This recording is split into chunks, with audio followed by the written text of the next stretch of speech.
पेनमधील मिठाई विक्री केंद्रांवर अन्न सुरक्षा नियमांचे उल्लंघन, नागरिकांकडून कारवाईची मागणी।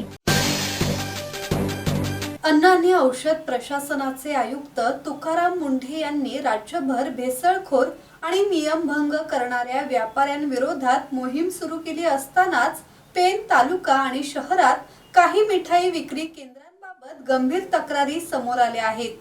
स्थानिक नागरिकांच्या म्हणण्यानुसार काही दुकानांमध्ये मिठाई उघड्यावर ठेवून विक्री केली जात असून अनेक ठिकाणी उत्पादन दिनांक किंवा वापरण्याची अंतिम मुदत नमूद केलेली नसल्याचे आढळून येत आहे। यामुळे मिठाईची गुणवत्ता, ताजेपणा आणि सुरक्षिततेबाबत ग्राहकांमध्ये संभ्रम निर्माण झाला असून आरोग्याला धोका निर्माण होण्याची भीती व्यक्त केली जात आहे।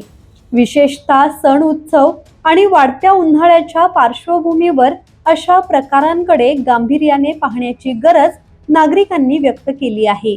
अन्न आणि औषध प्रशासनाने तातडीने तपासणी मोहीम राबवून नियमभंग करणाऱ्यांवर कठोर कारवाई करावी अशी मागणी नागरिकांकडून होत आहे।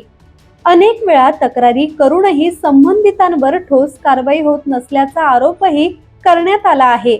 मात्र या आरोपांबाबत प्रशासनाकडून अद्याप कोणतीही अधिकृत प्रतिक्रिया देण्यात आलेली नाही। किरण बांधणकर, संवाद मराठी लाईव्ह, पेन।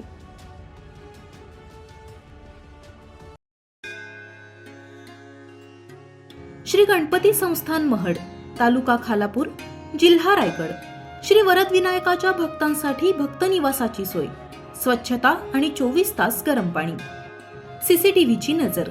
आगाऊ नोंदणीसाठी संपर्क करा 02192 26 69 12 72 76 47 38 54।